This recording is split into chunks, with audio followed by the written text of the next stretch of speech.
Grand Rising. I'm on my morning mental.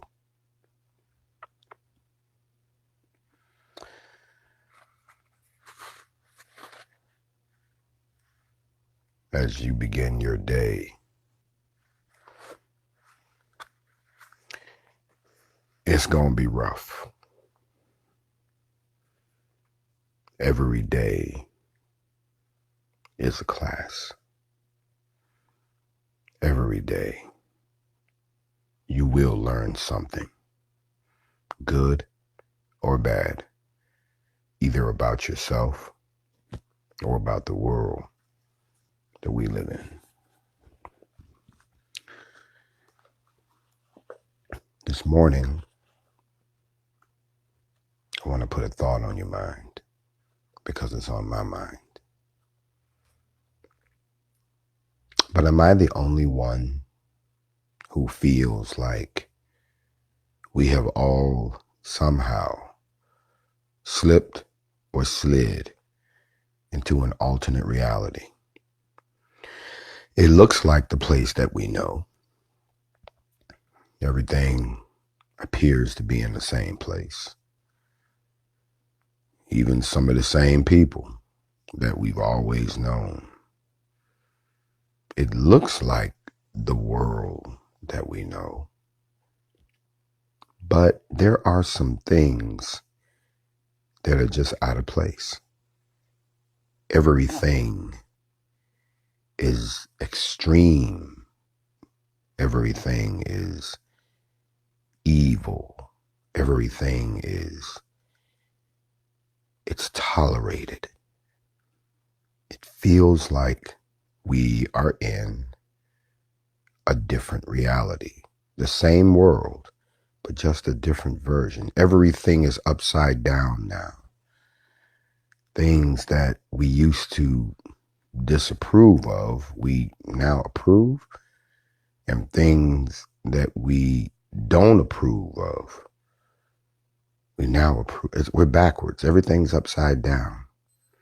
Our heroes have been reduced to our enemies we don't talk about, and some of the things that we hated the most are now lifted up. People who used to be on top of the world, people who used to set the trend, are behind bars, and people that for a long time everybody had either hated on or ostracized, or some of y'all are those people that wouldn't even pay you any mind. Everything's upside down.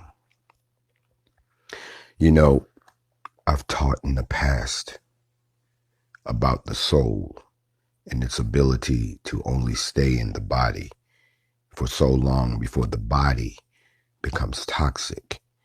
You see, your soul occupies your body and it drives your body, just like an avatar. But the soul cannot stay in the human body for too long because the body becomes toxic. That's why you have to sleep. You have to leave your body so it can recharge and so it can remove all of those toxins. But some of y'all already knew that. We talked about that when we talked about such things as demonic possession, multiple personalities, or people that you know you grew up with, people you hung out with, people you probably had relationships with.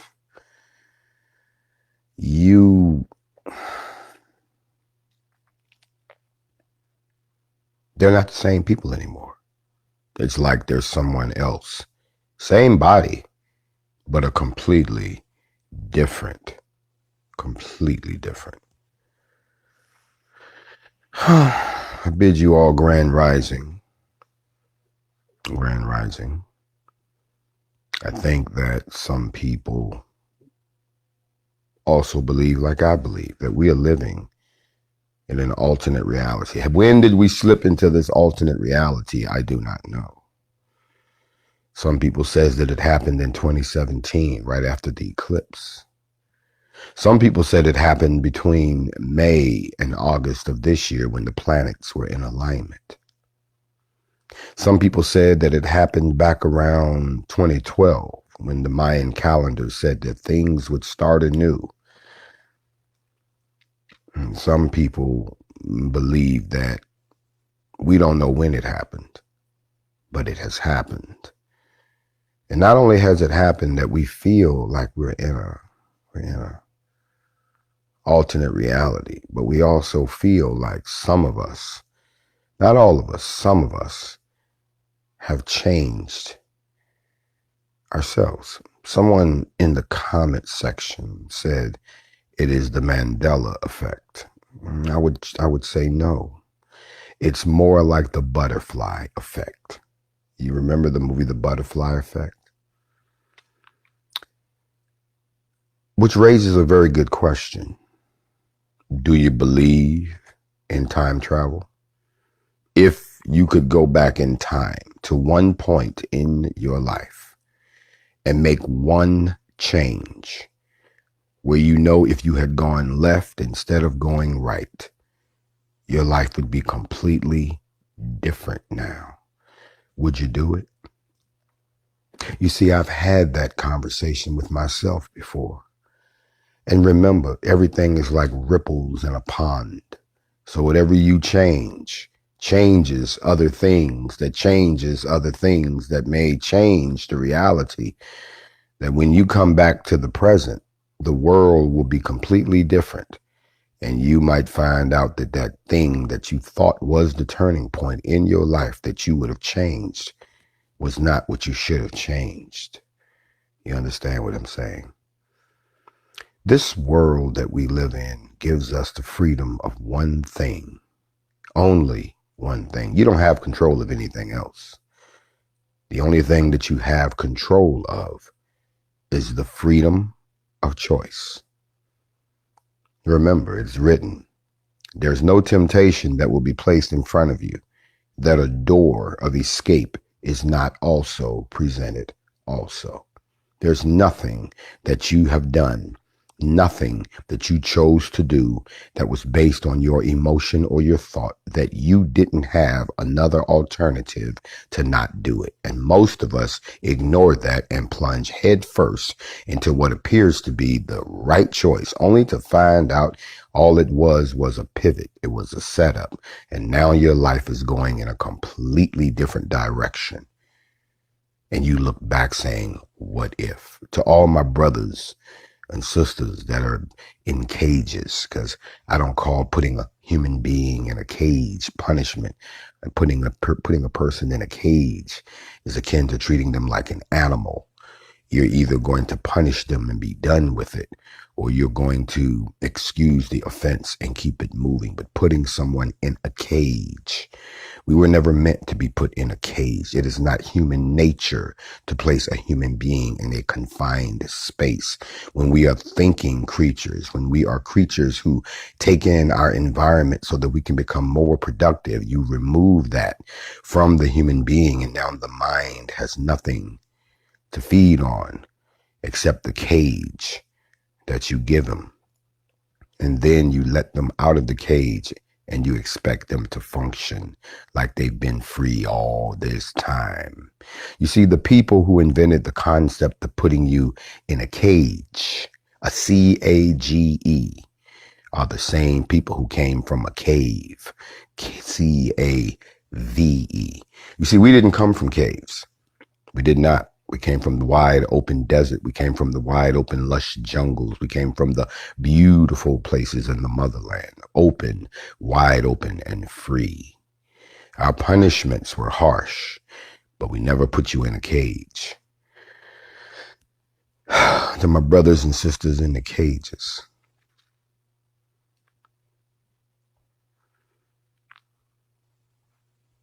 it is my desire and hope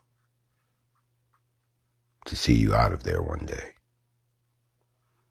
one way or the other. I think I want to be a little transparent this morning. You all remember that CNN did an interview with me on October the 4th. Today, we're all the way to October the 15th, and we haven't seen that interview yet.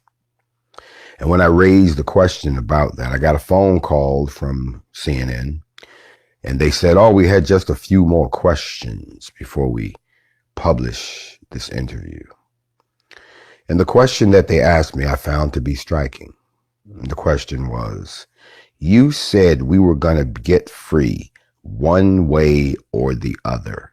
What did you mean by one way or the other? Now, I don't know where the mystery comes in unless the people who are asking the question have no concept of what it is that we're truly going through. They wanted to know whether or not that meant violence. It's a shame that I have to explain to people this world has changed because of violence. There is no country that has not established itself unless it was a result of violence. Revolutions are violent. Governmental overthrows are violent. Anytime the people cannot get resolution through conversation, they have resorted to violence. The question that then I have to ask, and I asked them, you insult my intelligence by asking me a question like that. The reason being is because you already know the answer, and so do they. Let them know that whatever their answer is our answer, because we're not different in that respect. We're not special. And stop acting like we're performing some magic trick that hasn't been done before by you. We're not the monkeys performing in the circus. We are men and women just like you, capable of everything you are capable of, and responding to situations like people have been doing for hundreds of thousands of years.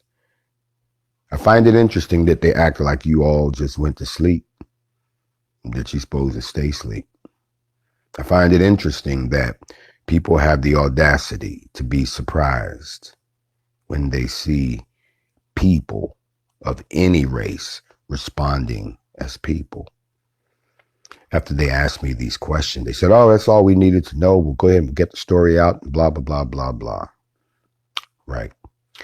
The bottom line is, I want to put something on your mind this morning.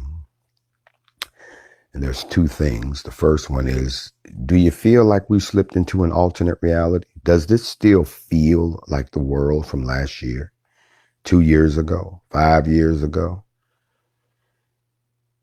What has happened?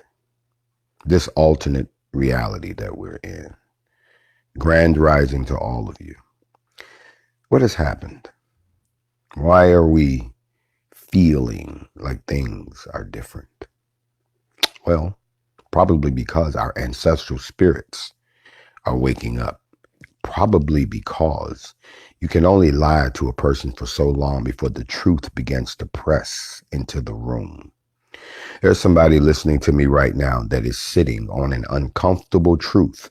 They really want to tell the people around them, but they don't know how, because they don't want it to be a big blow up. So they're trying to find a time and a place to deal with the situation.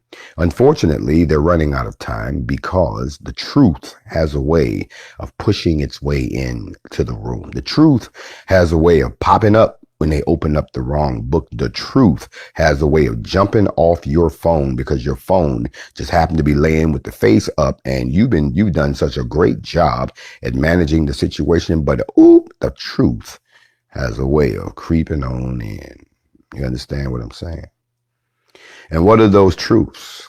Well, here are the truths. The truths are, when you do something to a human being or to a race of human beings, we all have a built-in self-defense mechanism where we can block out traumatic experiences. Have you ever noticed that? You ever seen somebody that something horrible happened to, or they survived some terrible accident and they have no recollection of it whatsoever? And the human mind has a safety device that prevents you from actually seeing your trauma while you experience. You remember, you're a soul in a body. The body goes through the trauma. The soul does not. Did you know that? Let's try it again. Your soul cannot be traumatized. Your soul cannot be beaten. Your soul cannot be whipped. Your soul cannot be insulted.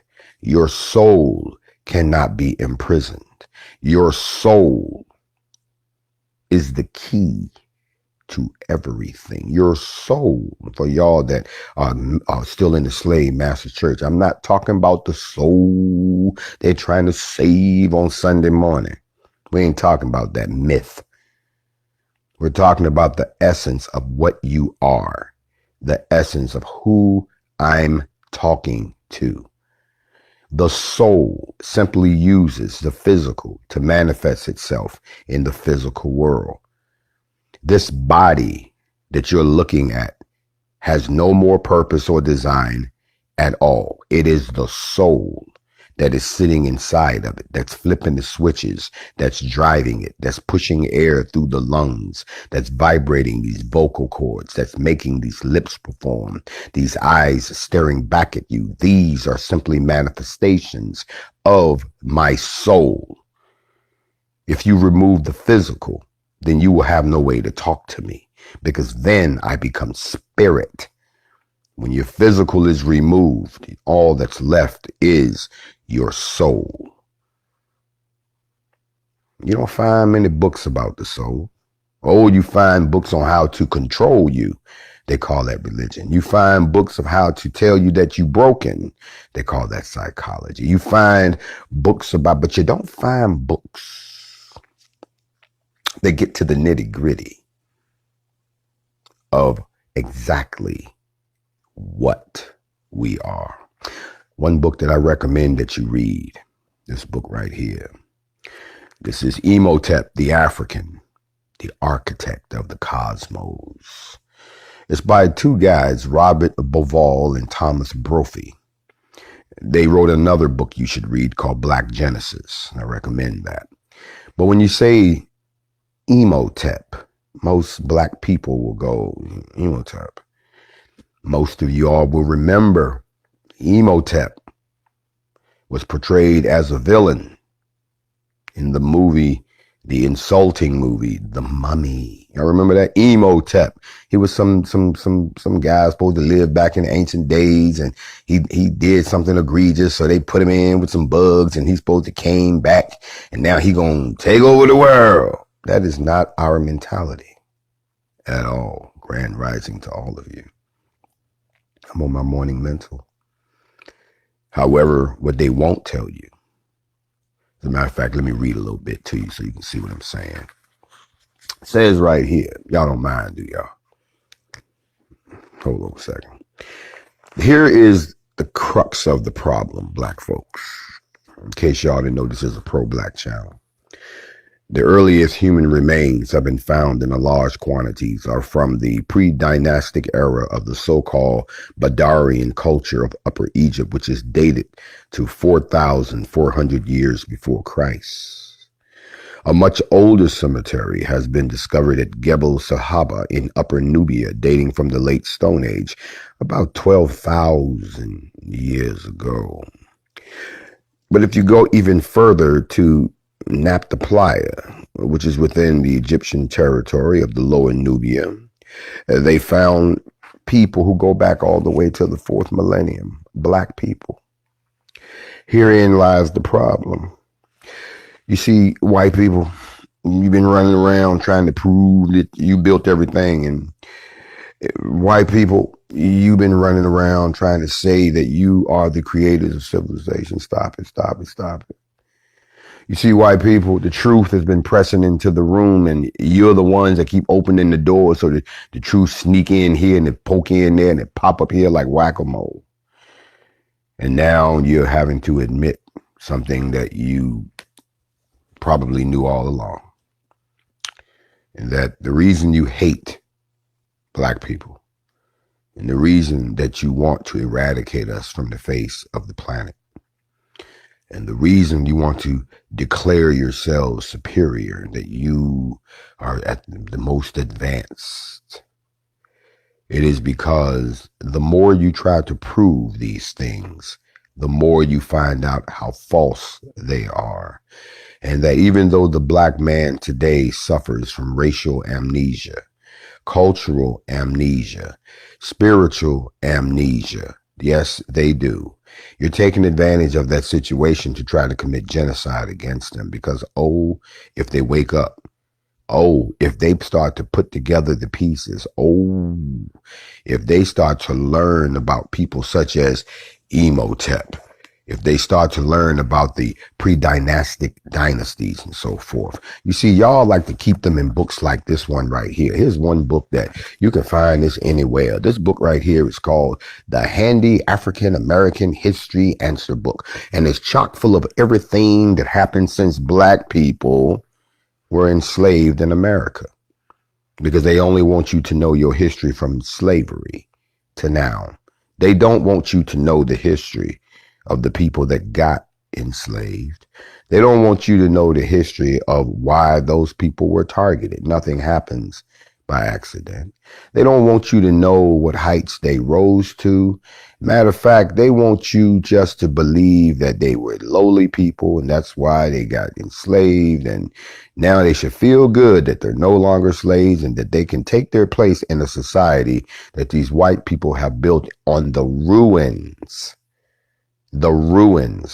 of a former global civilization that for whatever reason collapsed, whether it be through self-destruction, spiritual intervention, we don't know. But those particular people saw the proof of what was before, saw who did it, and realized that they didn't remember how they did it, and used that as an opportunity to try to seize control of the world, rewrite history, and declare themselves to be the ones that did all these things. And whatever they couldn't explain, they just called it a mystery. Yeah, a mystery. Oh, that's a mystery we don't know. No, it's a mystery you don't know. I want you all to study Emotep. Emotep was the first recorded black multi-genius. Emotep was the one responsible for the alignment of all of the megalithic structures to the stars. Emotep was a multi-genius. He was all these people wrapped up into one. As a matter of fact, when I looked at what we have here, it says that he was Michelangelo, he was Newton, he was all of these people that white people like to lift up. He was all of those things rolled into one. In other words, Emotep came from what they call the land of black Egyptians. They didn't call them Egypt. There was Upper Nubia and there was Lower Nubia. He came from Lower Nubia. Lower Nubia being the Saharan desert. It's a desert now. It wasn't a desert then. But you should study I am Emotep, the African architect of the cosmos. Truth of the matter is the entire Egyptian civilization came from the mind of Emotep. I recommend that you get this book. You know, interestingly enough, I want to point out something. Now, I got this book here this morning. We're on the Morning Mental. And the Handy African American History book. What I found interesting is on the cover, if you'll notice, they've got a picture of Barack Obama. And then they also have a cover of the Tuskegee Airmen. Okay, so we know what the slant going to be on the book. But what I found interesting about the book was when I cracked the book open, I thought that, well, let's see where the book starts. I want to just share one thing to you. I'm in the book again. And here's what blows my mind. Y'all, hold on a second. I got to dig in. I got to unpack this. Here's what this book says. We're on my morning mental this morning. It says, now think about it. You were taught in school. You were indoctrinated like a fool, is what they called it.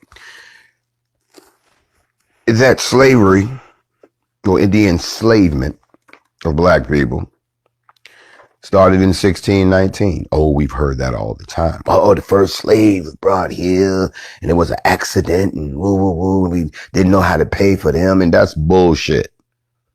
The Portuguese slave trade would have been running for 200 years before they brought Africans or people of color, if you want to call it that, because I call white people people without color. Every time I hear somebody say people with color, I get offended. People of color, well, then guess what? Who you are? You're people without color. How about that? You feel better now? Stop saying that people with color. Stop being afraid to call us what we are. That's why I love to watch media people struggle with saying not fucking around coalition. Oh, we got the NFAC here. The not, effing around. No, not fucking around. Say it.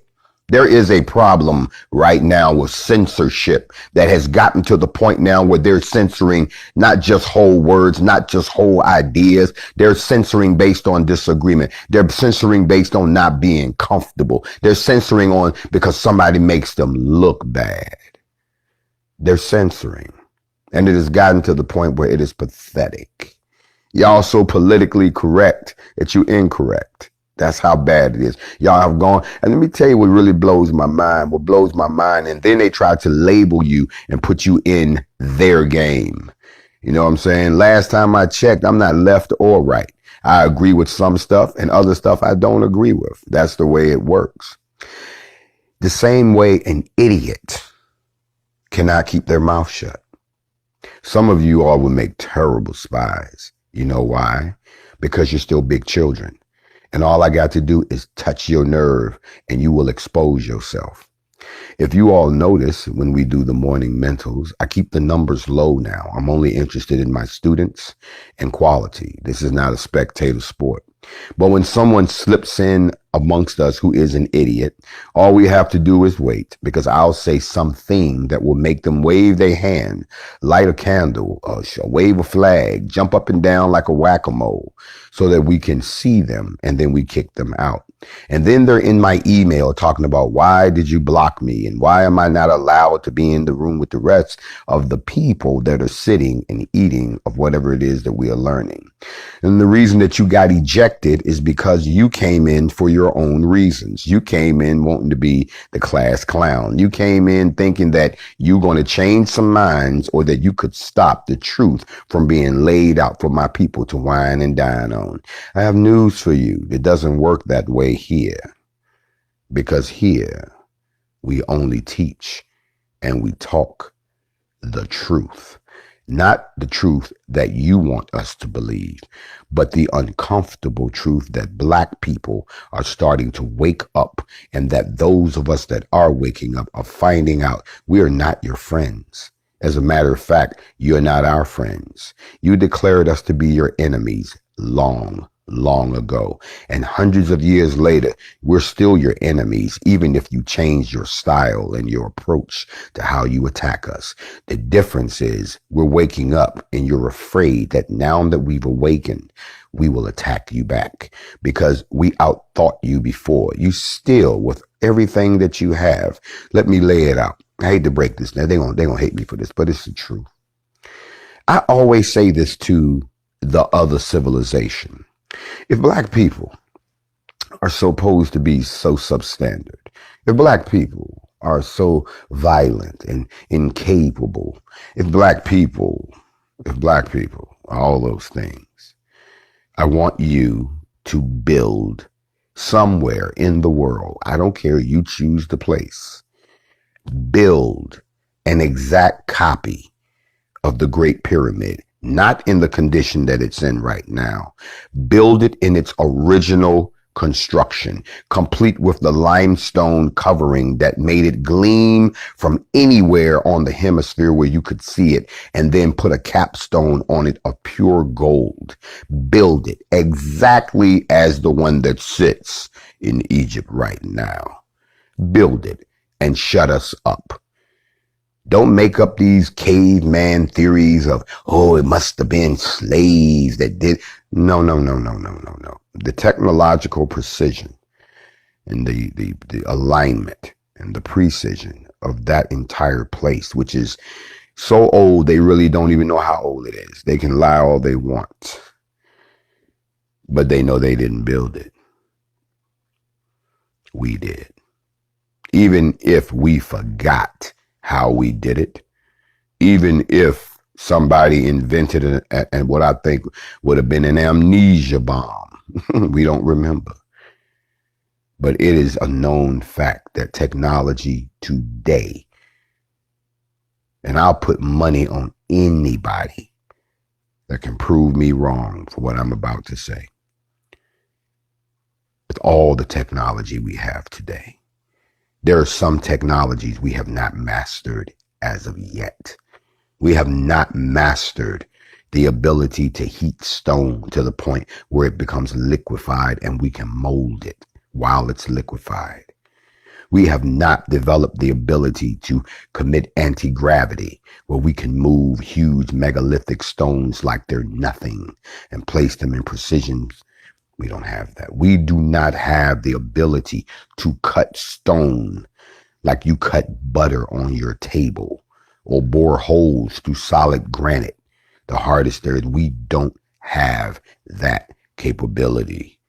And then we don't have the ability to align megaliths so closely put together that you can't even get a razor blade between them, and they are aligned perfectly to the stars. You're speaking of a very high civilization. And that is you, Black people. That's just one thing that you did that they don't want you to remember. Because if you knew those things, you'd be proud of yourself. If you knew those things, it's just like, back when I was uneducated and caught up in the world, and I was just like a lot of you, because it is written that at one time you too were just like them. The only difference, big shout out to Kim Kennedy, but you will find out that people tell you all the time, they'll say, well, y'all ain't this and y'all ain't that. But if you notice, a lot of people will say, well, no, we're not this and that now.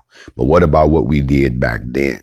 See, they don't want Black folks to be able to say, but what about what we did back then? You see, right now, a lot of y'all get shut down because they'll say, we did this and we did that and we did this and we did that. And then you'll say, well, what about us? Well, now y'all were slaves. You see what they're doing? They're cutting you off from your lineage. They're cutting you off from your heritage. They're cutting you off from your accomplishments in this world. I'm on my morning mental. Join me tonight for the second class in the Nephilim, the Pyramid of the Apocalypse. If you missed the class last night, we started off, it's an 8-part series where we're breaking down the book, the Nephilim, the Pyramid, and the Apocalypse, and how those are correlated in ancient texts and also in different religious texts and also in today's technological texts. It's something you might want to find out. I tell you right now, don't bring your theology because we will shatter it. Don't bring your slave master's religion because we will invalidate it. And whatever you do, don't bring your petty feelings because we will not allow those. That's tonight, the Nephilim, the Pyramid of the Apocalypse. Facts over feelings, somewhere around 9-ish on the East Coast. Make sure you tune in. But coming back to what we're talking about right here, I was looking in this book, and here's what blew my mind. It says in the year 1526, 1526, not 1619. It says in 1526, the first recorded slave revolt in North America occurs after Spanish explorers bring Africans to what is now South Carolina. Let me break that down. They said it was the year 1526. I'm confused. How could there be a slave revolt in 1526 if you saying that, according to y'all, the first slaves accidentally who were indentured slaves were sold in Jamestown in 1619. There's even people up in Boston who claim that no, the first slaves were sold here. I don't know why everybody wants to claim the honor of who sold slaves first, but this right here says in 1526. This is now almost 100 years before 1619. And they said it happened down in South Cackalack. Big shout out to all my South Carolinians out here. Everybody all way down in Charleston and Columbia, and, and all down through those Spartanburg and Orangeburg and all down the Honea Path. Oh, I've been down through the Cackalack. The question is, how could they have a slave revolt? Because, just like I've told you, Slavery was going on way before they came to the United States. Slavery went on for 400 years. America only has 246 years of it. You were enslaved by the Portuguese. You were enslaved by the Arabs. And you were enslaved by the Arabs long before white people got into the business. So the next time you go down to the corner store and you all up in Mr. Abdul's face and he acting like he your homeboy while he's taking money out of your community, you remember that those are the people who enslaved you first. So when I see this, and I see that there was a slave revolt in 1526, look who the culprits was. They said the Spanish brought the slaves to South Carolina, and slaves won't have that shit. Whatever had been going on before that, they wasn't rolling with this. Because we have to remember something, and we've taught this before. Do your research and you'll find out to be a slave back in the old dynasty was actually an honorable thing, because you were simply working off your debt and then you were free. It wasn't rape and robbery and getting beat down, none of that. It wasn't until the barbarians. It wasn't until the wild man. It wasn't until those who came from the Caucasus Mountains. It wasn't until the animalistic people got a hold of it, and that it became something perverted and sick, and traumatizing. And we're the descendant victims of that trauma. And they have the audacity to wonder why we feel the way we do. It's not that they don't know because they don't want to know. They don't know because they don't think there's anything to know. At the end of the day, folks, on my morning mental, whether we're in an alternate reality or whether we're all just crazy as hell, the point of the matter is the truth always comes out. Remember, what's done in the dark always comes to the light. That's my morning mental this morning. Just what's on my mind that he wanted me to share with you. Some things for you to think about, some things that you did not know. Before I go, I want to drop something on you real quick. You cannot function in life if you don't evolve. Everybody must evolve. Everything evolves. There's always a new and improved version coming out. You should always be looking to be a better version than the person you were last year. And some people grow up. Remember what I've taught you before. All children grow up, but not all children grow into women and men. Some of us grow into other things, like big children. If you are not evolving, then why are you still here? When I joined the military, I'll never forget this. It was April 1989. And if it's one thing I remember when I joined the military, was that I left.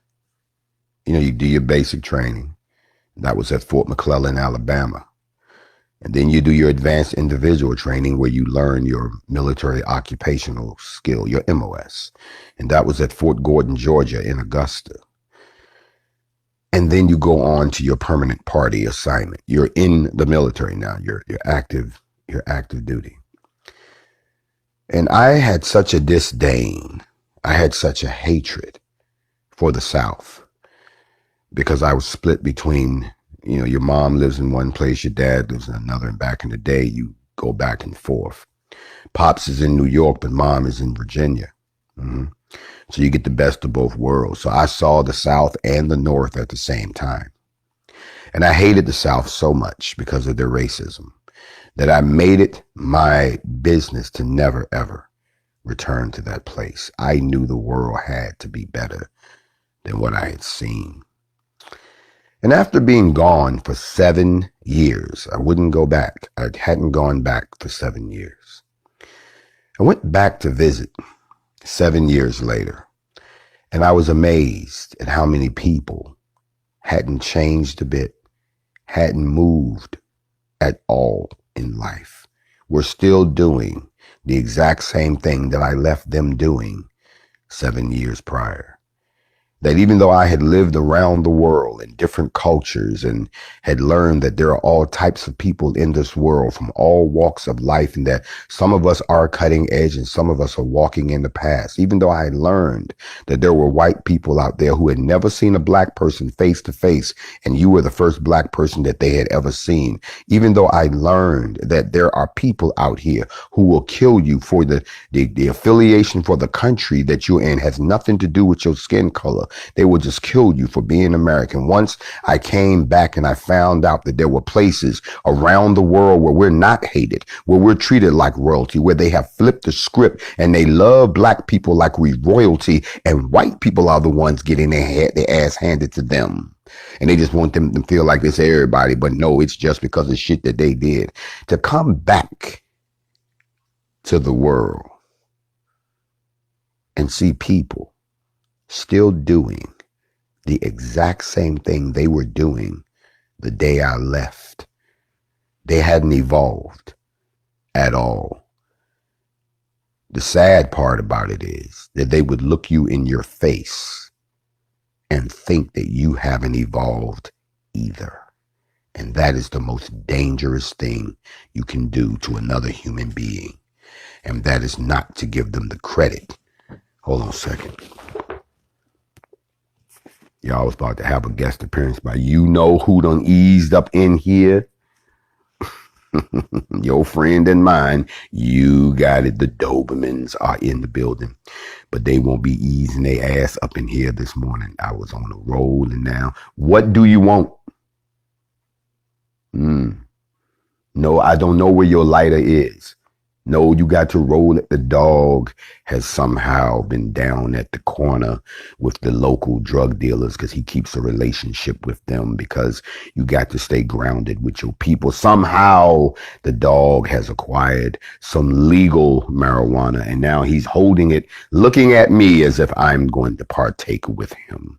We will not do that, even though it is cultural. Y'all don't know this, but we were the ones who used to incorporate cannabis into all of our war proceedings. We would call it the peace pipe. You see, it's hard for us to declare war on each other after we've smoked some green together, after we have relaxed our minds. This is what they used to do in Africa. They would sit down and say, you know, we pissed off. We got beef. Your country and my country is on the verge of war. So what would we do? We would roll a L. I'd smoke a little bit. You'd smoke a little bit. And we would wait until it took effect. And then we would say, now, bruh, now we really gonna fight over this? And if you can still agree to fight someone, if you're still pissed off that you want to screw somebody over or muck them up after smoking some good weed, then apparently it's a real issue that needs to be dealt with. But they call it the peace pipe because it made everybody peaceful, and you brought peace. Matter of fact, they went in with swords drawn. They came out, they holding on to each other, they boys. You see, one of the things that we also learned in the military is never take anything personal. In order to maintain good morale, command structure, that you have to not take things personal if it's for the good of the unit. So the dog, apparently feeling like there needs to be some, I guess we got something to talk about peacefully, has went down to the corner and come back, and now he's here looking at me like we need to talk. I don't know what we need to talk about, but he's rolling right now. And I guess when I get off, we will go into the cone of silence and we will discuss whatever he has a grievance with. A little bit of comedy for y'all this morning. Remember, Imhotep, the African. And you can find this online, Robert Ball and Thomas Brophy. And then, of course, make sure you go ahead and get a copy of this also. This is the handy African-American history book. Now, this is by Jesse Carney Smith, PhD. I want to wish you all have a great day. And I hope and I pray that every step that you take is ordered by the Most High. And any step that you choose to take on your own, just be aware of the consequences. Every step you take, every word you speak is a seed. Hold on, let me unpack this before I go. If you still going into the grocery store and you're going to the fruit section and you're buying seedless food, then you are already polluting yourself.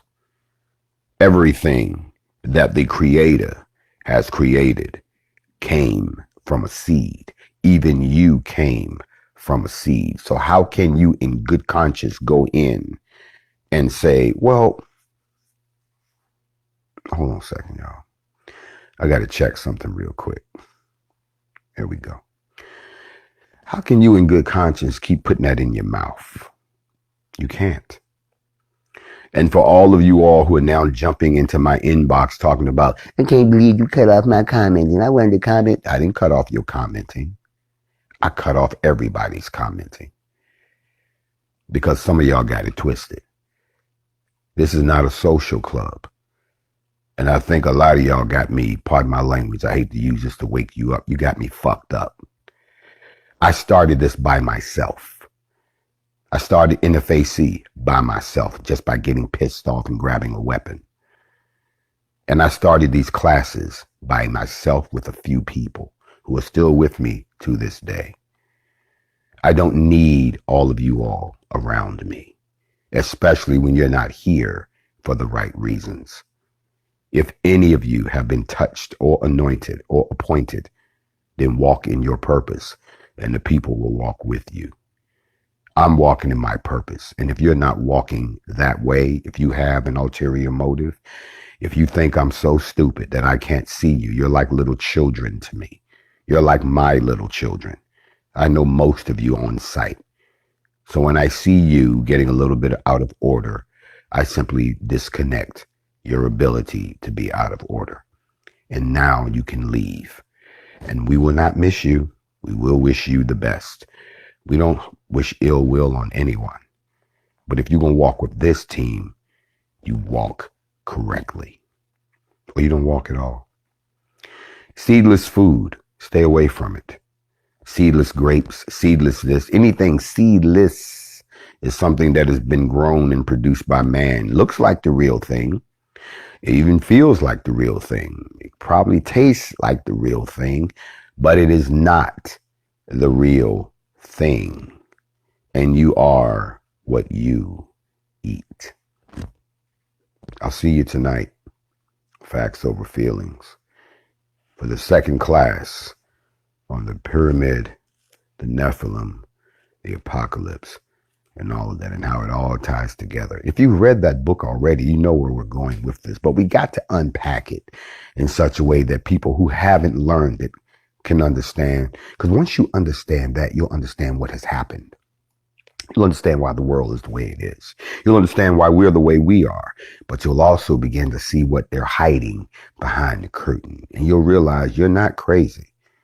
The question is not about if you're crazy. The question is, once you come into the knowledge of the truth, will that be the motivation that you need to finally realize that it's time for us to go?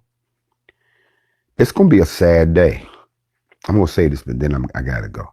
I hear these cats over here. They keep throwing stuff on my desk. It is going to be a sad, sad day when we leave. And I'm being honest. It's going to be a sad day. It's going to be a sad day because when we pull off, you're going to have people who are going to be angry. You're going to have people who are going to be scared. You're going to have people who are going to be they're going to be, I don't know how to use this word. They're going to be presumptive. They're going to be projecting doom and gloom on people. It's going to be a sad day because when that day comes, you're going to have those people that I just described who are going to watch us leave. And then when America goes completely south and starts to act up against those of y'all that are left, you're going to be screaming for those people that pulled off to come back and either save you or come get you or come back to stop these people who have lied about history, who have erased your culture, who still continue to murder you. People always talking about, I love this part right here, you're going to get us all killed. They're killing y'all already. Well, we're all going to end up on a list. You're already on a list. Everybody's on a list already. Y'all acting like there's something that you have that you're going to lose that you ain't already lost. You've already lost. And that's what makes it so crazy. You done lost and you don't even know it.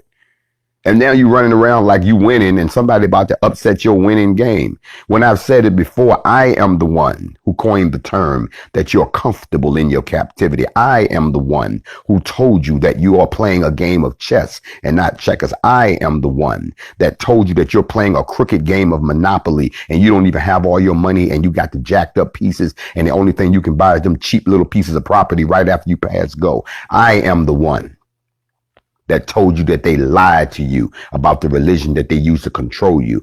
I am the one who told you these things to expose to you that you're not winning, that you're asleep in the matrix. And I am the one who had to shake you to wake you up. And now everybody's awake. Everybody got all these ideas about what to do when we wake up. And but y'all still missing the boat. Everything that you're saying, everything, every lie that you make up, every insecurity that you voice, they already doing it to you. And they've been doing it to you for so long that you actually think that it's normal. Think about that, Black people. I will see y'all later. I'm on my morning mental. And the love affair I have with Black people is very interesting because I never thought it'd be like this.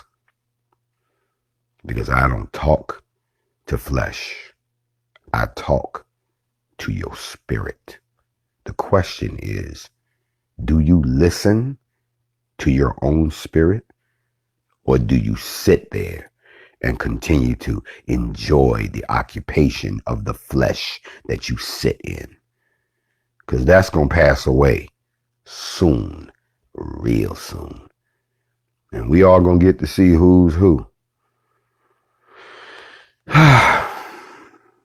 As for me and mine, the second Exodus, the united Black Kemetic nation.